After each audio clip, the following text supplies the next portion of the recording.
امام ابو حنیفہ کی طرف یہ بات منسوب ہے کہ وہ یہ فرماتے ہیں الایمان قول، ایمان نام ہے صرف قول کا، عمل اس میں زیر بحث نہیں آتا۔ ولا یزید ولا ینقص، وہ ایمان نہ گھٹتا ہے نہ بڑھتا ہے۔ ایک سٹیٹمنٹ سمجھ میں آ گیا نا؟ اب دوسرا سٹیٹمنٹ سنیے، وہ ہے امام بخاری کا، رئیس المحدثین کا، الایمان قول وعمل، ایمان نام ہے قول اور عمل کے مجموعے کا، قول اور عمل دونوں چیزیں ایمان میں شامل۔ وَيَزِيدُ وَيَنْقُصُ، وہ گھٹتا بھی ہے بڑھتا بھی ہے۔ ایک مسلمان کو پریشان ہو جانا چاہیے کہ نہیں؟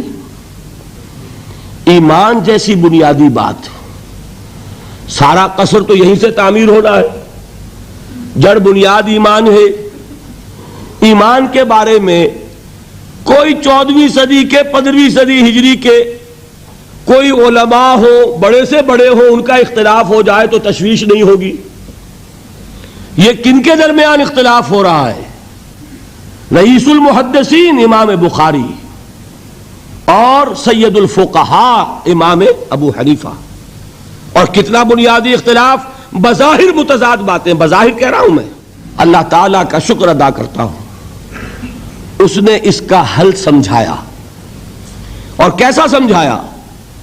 میں پورے انشراح صدر کے ساتھ کہہ رہا ہوں، اس میں کوئی تصنع نہیں، کوئی تکلف نہیں۔ میرے نزدیک دونوں باتیں 100% درست ہیں۔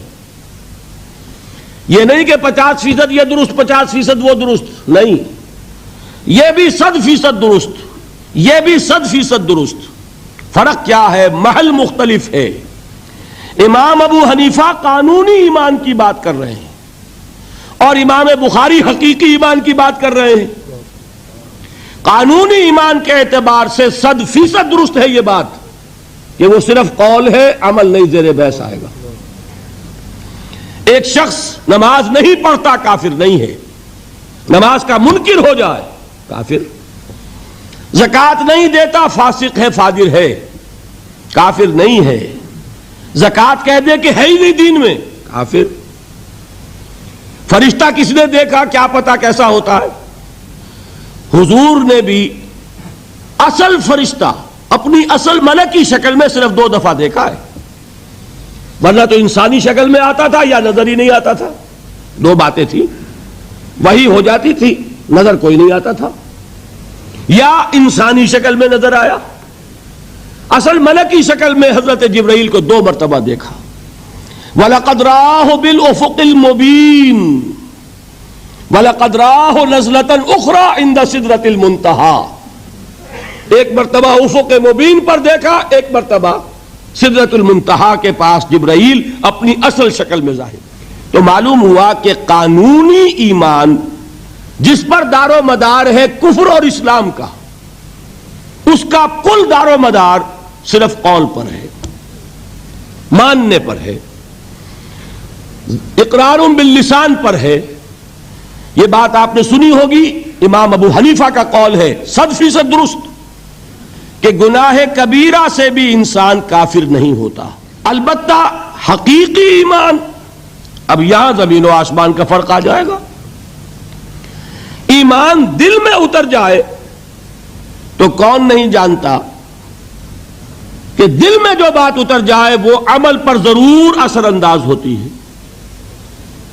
یہ بات سیدھی سی ہے، دل میں یقین ہو، عمل اس کے مطابق ہوگا۔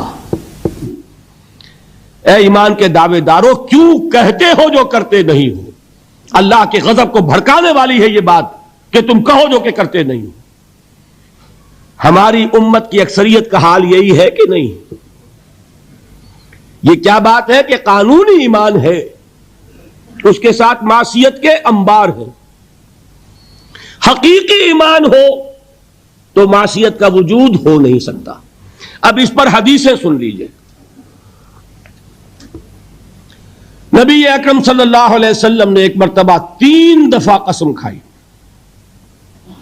واللہ لا یؤمنو واللہ لا یؤمنو واللہ لا یؤمنو، خدا کی قسم وہ شخص مومن نہیں، خدا کی قسم وہ شخص مومن نہیں، خدا کی قسم وہ شخص مومن نہیں۔ وہ شخص کے جس کی ایذا رسانی کی وجہ سے، جس کی بدخلقی کی وجہ سے اس کا پڑوسی امن میں نہیں ہے۔ یہ کوئی گناہ کبیرہ ہے؟ آپ کی فہرست میں تو گناہ ہی نہیں، کبیرہ کیا سوال، صغیرہ بھی نہیں۔ زیادہ آپ یہ کہیں گے کہ ذرا بد اخلاقی ہے، کج خلقی ہے، بس اچھا کردار کا معاملہ نہیں ہے، یہ کہیں گے، گناہ کی فہرست میں نہیں آئے گی بات۔ کبیرہ بہت بڑی شے ہے، لیکن اس پر اللہ کے رسول نے 3 دفعہ قسم کھائی، ایمان نہیں ہے، ہرگز نہیں ہے، خدا کی قسم نہیں۔ اب بتائیے ایمان اور عمل علیحدہ ہو جائیں گے کیا؟ یہ ہے مسئلہ جو امام بخاری کے سر پہ ہے۔